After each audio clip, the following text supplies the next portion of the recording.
protecting the police every single day. May it please the court. Good morning, Your Honors. My name is Benjamin Barr, and I represent the Project Veritas parties today. I'd like to reserve 2 minutes for rebuttal. We're here today challenging Oregon Revised Statute 165.540. This is its recording law. It attempts to safeguard conversational privacy by punishing the collection and dissemination of truthful information, something the Supreme Court in Florida Star has said seldom satisfies constitutional requirements. Those requirements include things like advancing an interest even-handedly or using a delicate approach to protected, high-value First Amendment speech. Oregon law does just the opposite. It claims that two political protesters in a park yelling at the top of their lungs constitutes a private conversation, or that it's advancing its interest in an even manner by allowing you more generous permission to record the police, but no other government actor in a public place. Now, Oregon law is unlike any other recording law in the nation that Veritas has to deal with on a day-to-day basis. Its prophylactic, oversized, clumsy manner means that it's unable to get this high-value speech to the American public. How is it different from other states? Sure. 80% of American states use what's commonly referred to as a one-party consent standard. And that's what Oregon has for telephonic recording? That's correct. Okay. Right. And so then there are variations in one-party consent. So, for example, the jurisdiction, the District of Columbia, adds on an exception. If you're doing the recording for the purpose of, say, a tortious or criminal purpose, then you may be penalized. Most states simply allow you to record a conversation with another, recognizing that what you expose to another simply has no valid claim to privacy. Still, a minority of states use a two-party balancing test that recognize both free speech interests of those to be able to gather information and report on it, and the reasonable expectation of privacy that we see. So Florida, for example, uses an 8-factor test that looks to things like what is the activity of the speaker? Does he whisper or hush when he's talking? Does he go to a back alley to tell you information?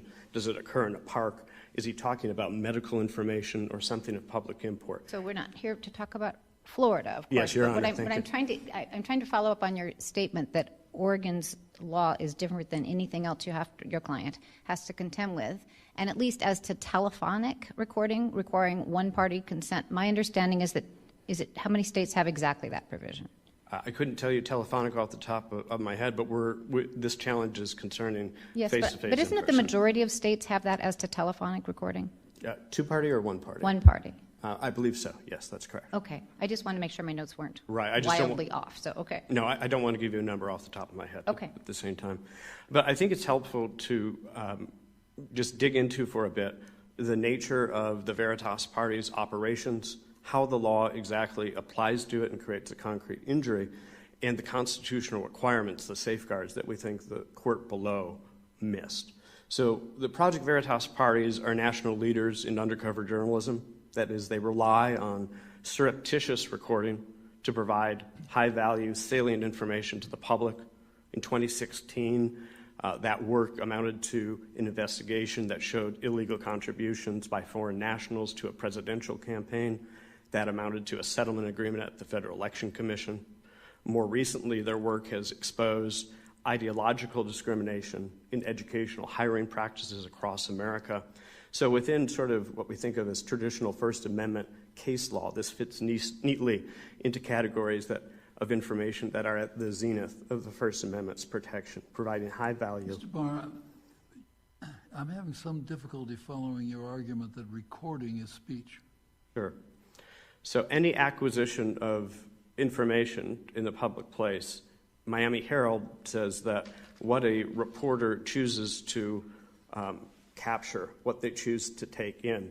What he chooses to take in, not they? Yes. This reporters, plural, or using reporter singular? Well, it's an individual reporter who would be acquiring the information, doing that on behalf of one of the Veritas parties here. So I suppose both. So the acquisition of information is free speech? Yes. Like reading a book is free speech? Like reading, but like we can't disaggregate Picasso from his brushes. This is what the Ninth Circuit said in Hermosa Beach. It would be difficult to disaggregate the undercover reporter or James O'Keefe from his instruments to be able to provide this information to the public. Absolutely, the means chosen are of high significance, and we know from cases like Meyer v. Grant or Massachusetts Citizens for Life before the Supreme Court that a speaker's choice on what they use for either gathering information or for producing it carries First Amendment consequences. We'd ask that that be recognized here today. How far did we go, in your view, in the Animal Legal Defense Fund versus Wasden? Because it seemed to indicate that the act of creating an audiovisual recording is speech protected by the First Amendment. Does that cover what you're doing here? It absolutely does, and we've seen a series of successful challenges to what are called gag laws around the nation. Wasden was the case brought here in the Ninth Circuit, and each hold similarly, consistent with Supreme Court precedent, that the creation of speech through the news gathering process is protected by the First Amendment.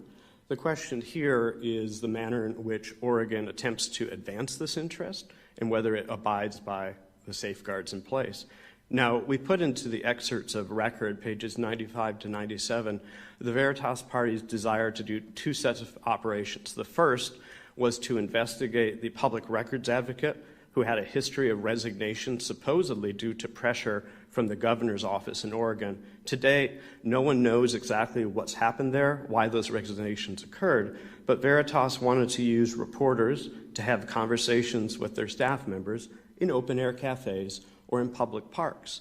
But the law in Oregon provides that as to the unannounced open recording, and let me define what that means, using a recording device in plain view and not specifically informing someone you're having a conversation with that you're recording, that you may only do so as to police officers, because the public records advocate, to my best knowledge, do not constitute police officers. They were forbidden from doing so. Now, we pled both the desire to engage in surreptitious recording, that is hiding the device, or to have it out openly and do in an unannounced manner. That's in the complaint, paragraphs 28 and 29. Now, as to the second class of investigations that Veritas wished to do, it has a long history. We included this in the excerpts of record 107, 2 DVDs, in which Veritas sent reporters to Georgia to film a political protest there. That was done in an open, unconcealed manner until police presence warned against more recording. It did secret recording at the infamous Unite the Right rally in Charlottesville in 2017, where it captured the fateful homicide that occurred there. Now, as to Oregon recording law, in this instance, because it allows the exception with the police, certainly some of those categories would be capturable here for their purposes. But for Veritas to be able to go 2 blocks to the side and talk to Antifa activists or Proud Boy activists, whatever the cause du jour is of the day, and ask them, what's your next violent target? Who are you going to get? What's going to go on? Oregon law makes that nearly impossible to do and renders the American public with less valuable information. Well, of course, all those questions could be asked of the protesters. When you say it makes it impossible to do, you mean you couldn't be wired, right? You couldn't be surreptitiously recording it. Correct. And it's something of a common sense observation that Veritas has observed. Wrongdoers rarely admit to wrongdoing when the camera's on and the lights are blaring. High value information about political protest and unrest or the accountability of public officials, those running for office, is obtained through the use of at least not telling them you're being recorded or being done in a surreptitious manner. So what about a reporter speaking to someone just in the way you described and then simply reporting it? Right. Based upon his or her own recollection and, right. or notes or whatever. That's all still available? That's still available, absolutely. Okay. And we think that a half-effective means of reporting. So whether you're James O'Keefe and those on the left hate you, when James O'Keefe goes to tell you what his notes say, you will be disbelieved. But a recording provides what the First and Seventh Circuit say in Alvarez and in Rollins is a uniquely powerful way to provide an account to the public of events that have occurred. Could we talk about your decision tree? You argue that a couple of these exceptions to this statute are content-based? Yes. All right. And I think in particular the felony exception and this exception you're speaking about right now, is that right? That's correct. All right. Why aren't they severable? Well, I think this is a different situation than, for example, Barr versus American political consultants dealing with a federal statute. This is a state statute that's been consistently interpreted for 30 to 40 years, case law going from the 80s or 90s But to that point, today. and forgive me for interrupting, but to that point, that the statute we're talking about was adopted in 1955, Yes. right? And then that's the wiretapping. And then in 1959, the other provision was added, and then nothing, right, for 30 years. Correct. Until we get to the point, exceptions that your client is concerned about, 30 or and in one case, I think 40 years later. So when we look at Barr, the Supreme Court asks us for severability purposes to first ask whether there's a severability provision, and I think there isn't. And by the way, I didn't see a significant difference between Oregon law on this point, but please correct me if I'm wrong. But I think that what we have is no severability provision, and then we have a very clear indication that the Oregon legislature would have adopted, because they did adopt this statute, and it existed for several decades before the two exceptions were added. Do you disagree? No, I don't disagree. So why aren't they severable? I think there's simply a disfavoring of federal courts rewriting state statutes in that sense. This was purposefully added by the Oregon legislature with an aim to add credibility to recording of the police and trustworthiness in government. And that's great. It creates a First Amendment sanctuary. Could we circle back on the first exception that you want to talk about, which is the police exception? Of course. And I think that's the most salient trigger for both under-inclusiveness and content-based purposes, Your Honor. Okay, my concern is this, and this may be a rambling question, so forgive me in advance. But it seems to me that the exception you're talking about, which is publicly recording the police, has been recognized to be mandated by the First Amendment ubiquitously in jurisdictions across the country. And we're talking about a statute that was adopted in 1955. So I'm not sure that the exception you're talking about is an exception at all, so much as a codification decades later of the Oregon legislature acknowledging that they had to allow that provision. Why am I reading that incorrectly?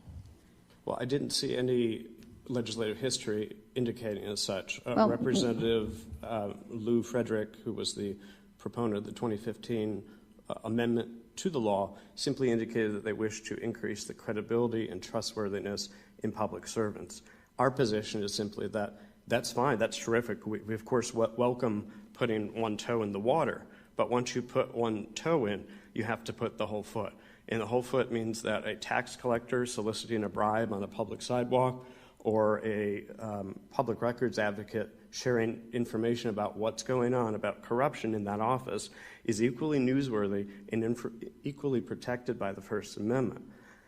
We have deep problems in addition to the content-based nature of the law, but as to under-inclusiveness. And the Ninth Circuit there's an analog for this that you find in victory processing. I filed a supplemental brief on this simply because it missed my attention first go around. There, Montana attempted to protect residential privacy, but it did so against robocalls. It did so only by placing limits on 5 types of calls requiring a live announcer on those calls. But if any call that comes into a house implicates residential privacy, it's highly suspicious then for government to take an exception and only apply it to 5 categories. And we have a law in Oregon that has absurd implications compared to anything else in the nation.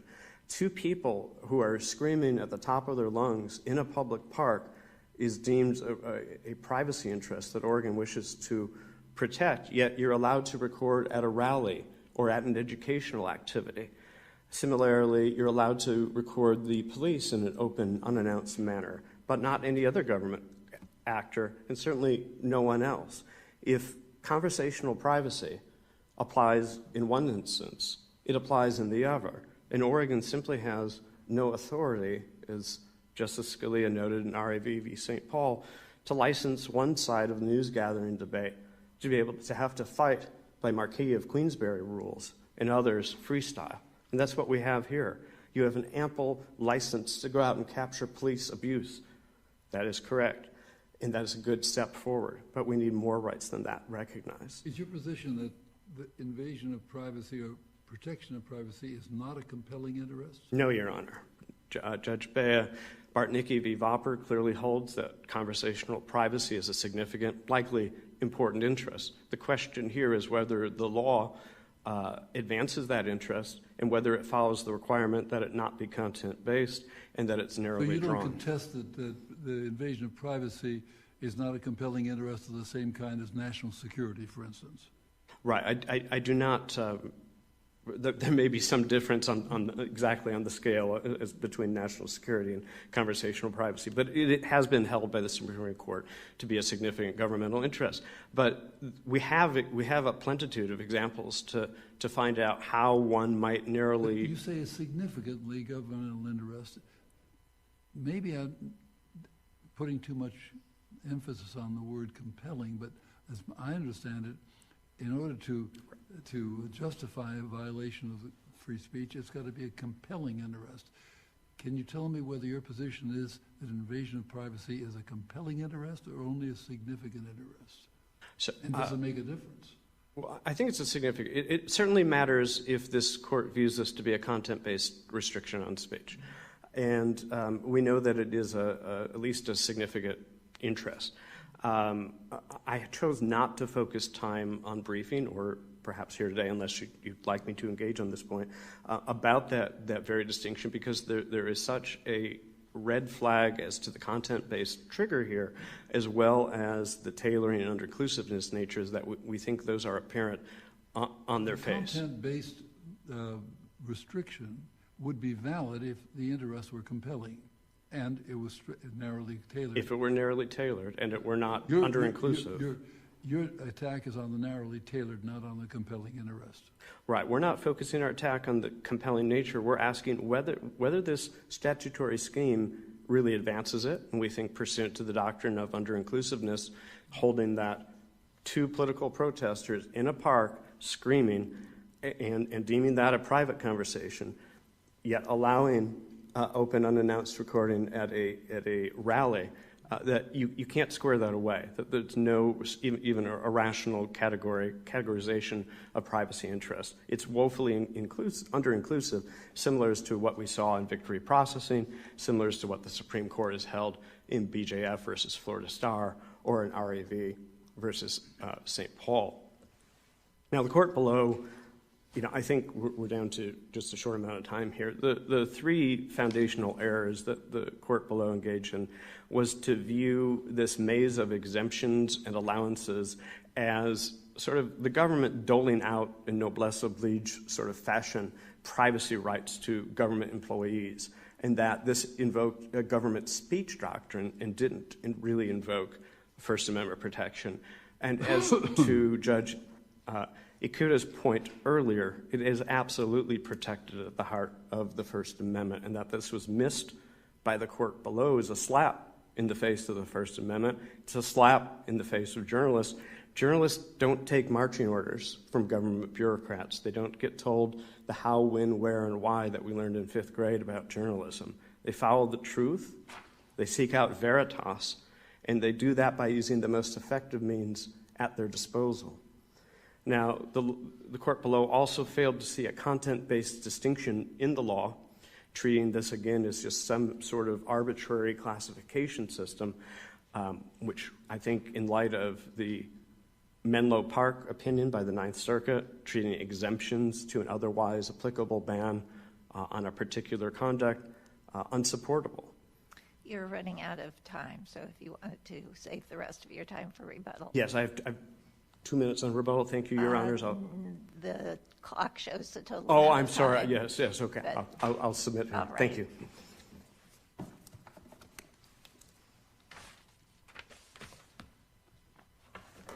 Oops.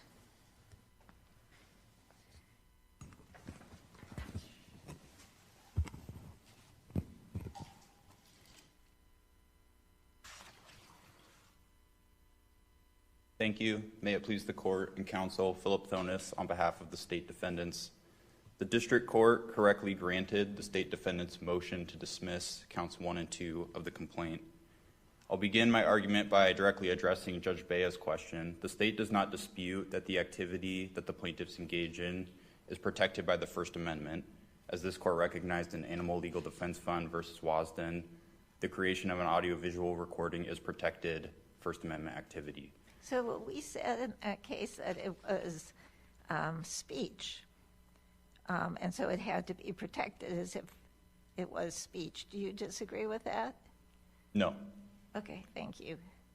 But of course, that doesn't answer the question today, because the government, in some circumstances, is allowed to burden speech to a certain extent. And a lot of the analysis about how far the government may go in burdening speech depends on whether the government's restriction on speech is based on its content or is not based on its content. So that's where I want to turn next. The Oregon requirement that all parties to a conversation be informed that the conversation is being recorded is a content-neutral regulation because the law applies to any conversation that falls within its sweep, regardless of the content, topic, or message contained in the conversation. Likewise, and this is where we disagree with the plaintiffs, the exceptions to the general notice requirement are content-neutral because they turn not on the content of any conversation, but on the circumstances surrounding its existence. And that is true of the exception for the open recording of a conversation in which a police officer is a participant. I had trouble because in Wasden we said that the conduct of an agricultural production facility's operation is an obvious example of content-based regulation of speech because it defines regulated speech by particular subject matter. And it was hard for me to see why this sort of topic, which has no particular content other than it has to do with production operations, is much different from the felony endangering human life or law enforcement officer as a participant. I mean, both of those are topics without any particular content, just like agricultural production operations. Help me understand your argument there. I guess I would push back a little bit on the court's characterization of those two exceptions as referring to topics as opposed to exceptions that reference. But the key is how is it different from Wasden? I mean, whether you call it a topic or conduct or whatever you do, I mean, it's like such a broad thing that was precluded in Wasden that without any specific viewpoint or conversation or words, it was just you can't film agricultural production operations. That's what I need to distinguish from the exceptions in the Oregon law. That's right. So in Wasden, the regulation turned on, and I think this comes from Reed versus Town of Gilbert. There was a but-for relationship between whether the regulation applied and the thing being filmed, insofar as it only applied when the filming or the creation of the audiovisual recording was directed at the sort of animal processing and production that was at issue in that case. That's not true with the felony exception or the police officer exception in Oregon's law. We'll go to the felony exception, if you would, because you're using the word circumstances. That Right. What dictates whether the regulation applies or not is the circumstance, which was true, I guess, in Wasden. So the felony exception seems to be vulnerable under that analysis to me, because it applies when a felony. It says during a felony. It doesn't even say Right. during commission of a felony. So it's a little bit unclear to me what we're even talking about, and I can't find any place where this has ever been applied or enforced. But setting that aside, how does that save your statute from content? Because your argument is that it's content neutral. It That's seems right. to me those circumstances are not. So could you help me out? That's right. So and to be frank, I'm not aware of any reported case law out of Oregon where that exception was applied. Okay. And I guess to answer your question, our position is that any conversation that occurs during the commission of a felony, regardless of the content of the conversation, falls within that exception. It's not even any felony, right? It's a felony that endangers human life. That's right. That's right. Under that circumstance. So, and you distinguish that line from the line drawn in Wasden. How? Because it's again, and I apologize if I just keep repeating myself, but the Oregon exception for felony turns on whether an external factor, an external thing to the content of the conversation, whether or not it's a binary question, there is a felony occurring that threatens human life or there isn't. And that is the trigger that applies the exception, not anything about the content or topic or message contained in the conversation. It seems really circular when we're talking about the felony exception, because the only way we know what the conversation, or that the conversation involves a felony that endangers human life, is by knowing the content of the conversation. Well, not necessarily. A person viewing the conversation, and you don't necessarily have to know what the topic of the conversation is, or the substance or the words used in the conversation to know whether it is occurring during a felony. So so you're positing then that I'm a third party and I'm witnessing a felony unfold in front of me that endangers human life. Correct. I see. Okay. You don't necessarily, and I'm not disputing that that is a way that you could learn whether the conversation occurred during a felony that endangered human life, listening to a recording. And it's also, entirely plausible or maybe even likely that the conversation might make direct reference to the felony that is occurring. But that's not the only way. That's not a requirement to determine whether the exception applies. Okay. But isn't that the same true of agricultural production facilities operations? I mean, you just are filming something, whether there's conversations going on or not is irrelevant, but it's still, at least we said in Watson, was a content-based regulation of speech to carve that out. Right, because you have to know that the audiovisual recording is directed at those types of activities. But that's the same thing as the circumstances. That's why I just find this circular. Okay. Can you tell me this? If we were to decide that the felony exception is content-based, is it, and doesn't survive strict scrutiny, those are several big leaps, is it severable? I believe so, yes. You're correct to note that ORS 165-540 does not contain a severability provision. I disagree with counsel that this court is prohibited from declaring that. Have we done that? Can you cite a case? I just don't know the answer to this question. Have we ever severed a state statute, and can you cite a case where we've done so? I can't think of a case. One doesn't come to mind, although I don't really understand how this court is prohibited from saying that an Oregon law that violates the First Amendment, or part of a law that violates the First Amendment, is unconstitutional and striking down a portion of that law. We would strike down the law if it was content-based. Well, I think that... But I don't think we rewrite the law. I mean, that's even controversial with respect to federal statutes. Well, so are you I think the question was specifically about if one of the exceptions was content-based and failed strict scrutiny. Well, the exception makes the whole law content-based if we determine that was a content-based requirement, right? Not necessarily. I don't think so. So the case discussed in the briefing, Foti versus City of Menlo Park, that was a law that I think the idea is that there can be a content-neutral law that becomes content-based when it has exceptions that are themselves content-based. But if there is one exception, and I guess Reed versus Town of Gilbert is another good example of that, but if there's one exception that this court says is content-based, I think this court is free to strike down that exception without disturbing the general scheme that Oregon enacted in 1955, which requires all-party consent to recording a conversation. The other exceptions were added 30 and 40, how many years later? decades later, I don't I have, have I don't know the 55, exact 59 number. for the wiretapping and the in-person recording, then the felony Correct. exception in 89 and the law enforcement in 2015. 2015, that's right. Okay. I struggle with the decision tree as well, and that's why I asked the question of both counsel, of what is the appropriate decision tree.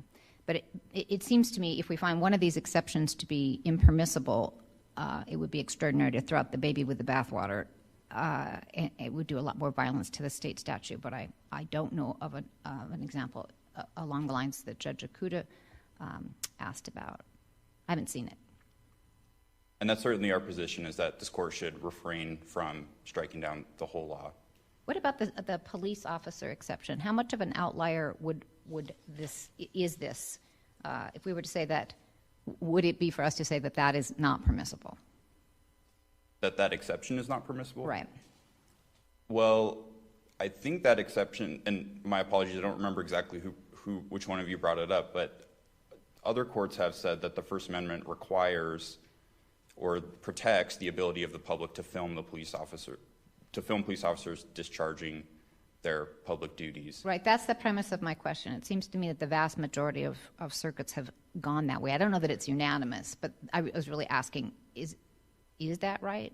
Has any court ruled differently? I'm not aware of a decision going the other way, and the cases cited in the briefing, Alvarez, Glick, and Rollins all hold that the First Amendment does protect that right. And is that in the context of a state who has a statute prohibiting all such filmings? Certainly that was the case in Massachusetts. So the Massachusetts What was law, the case? Well, there was, I think the most recent and probably most pertinent was Project Veritas versus Rollins. And I do have a citation in my binder. That's fine. We can find it with that, but could you go Okay. forward and tell us the point you want to, I don't want to lose your point, which is. Certainly, of course. So the Massachusetts law at issue in that case, Section 99, did not contain any exception that would have permitted the public to record police officers discharging their public duty. And the First Circuit in Rollins said that the First Amendment protected that right, and that insofar as the Massachusetts law prohibited the public from engaging in that protected activity, it was unconstitutional. So there was a compelling interest in allowing filming of the police, or what was their analysis?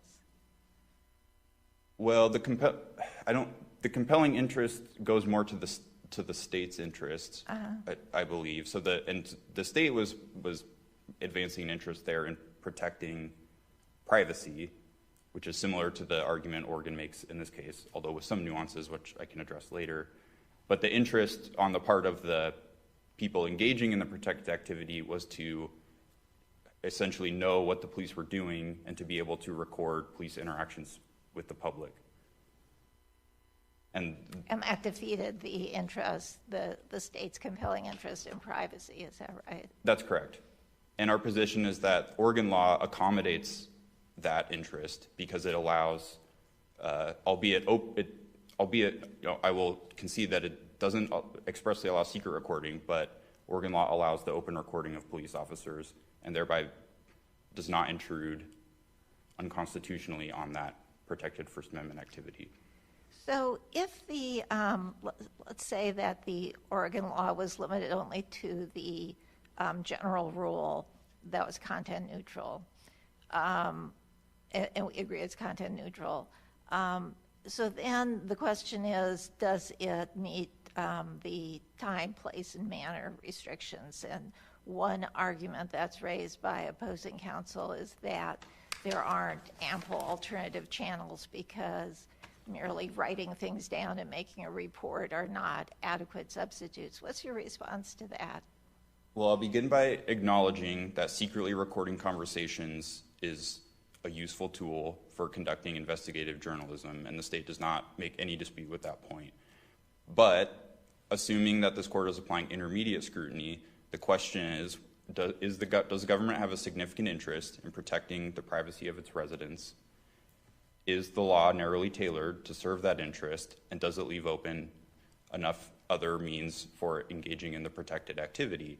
And our position is that because the law does not prohibit any sort of conversation. It does not prohibit any recording with consent or any recording that falls within one of the exceptions to the law. And the law does not prohibit any transcription or any reporting based on the reporter's impressions of the conversation, but the law leaves open sufficient channels to communicate newsworthy information that it does not fail intermediate scrutiny. And this court recognized in Deitman versus Time that although secret recording is a useful tool for investigative journalism, it is not so indispensable that the First Amendment protects that activity regardless of anything the government may wish to do to place limits on journalists' ability to use that tool.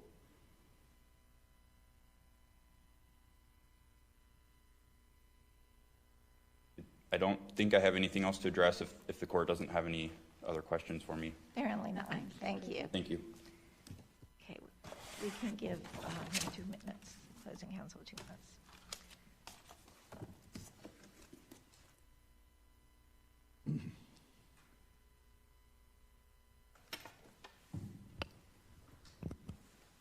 Thank you for the 2 minutes. I was counsel in Rollins before the First Circuit, and let me just take a moment to go back to your questions, Judge Ikuda, there.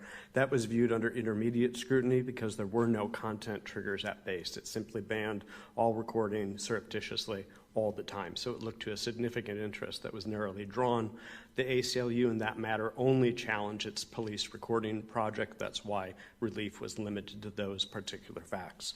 Judge Christian, I go back to the fact that under content-based restrictions, it's great that Oregon took the step to say we have a free allowance to record the police, but benign purpose is never sufficient to be able to satisfy content-based review. That's Reed v. Gilbert clearly established. What we have is government putting its thumb on news gatherers, on journalists, and on activists, and whether it's Black Lives Matter who are going to be decried by the Proud Boys, or whether it's a controversial speaker on the right decried by those on the left, the most effective only way to do this, as the First and Seventh Circuit recognized, is to be able to use digital audiovisual recording. And we just ask that the First Amendment catch up to the most effective tools of technology and news gathering today. Now, this is an outlier of a law, and we are asking for extraordinary relief. I appreciate that. But think about the hypothetical from the Charlottesville protest. And imagine that occurring in Portland. Project Veritas journalist sees a car barreling towards protesters outside of an area. It has its camera. Do we run up next to the car and knock on the window? I'm recording you. I'm recording you. That's absurd. Do we take the chance that maybe they'll kill a person, so we're going to turn the camera on and record, but they don't. They only injure a person and create a misdemeanor, and the journalist, as a result, goes to jail. I don't care if this is Black Lives Matter or Veritas, it's unconstitutional under the First Amendment facially. Thank you, Your Honors. Okay, we thank both sides for their argument. The case of Project Veritas versus Michael Schmidt is submitted.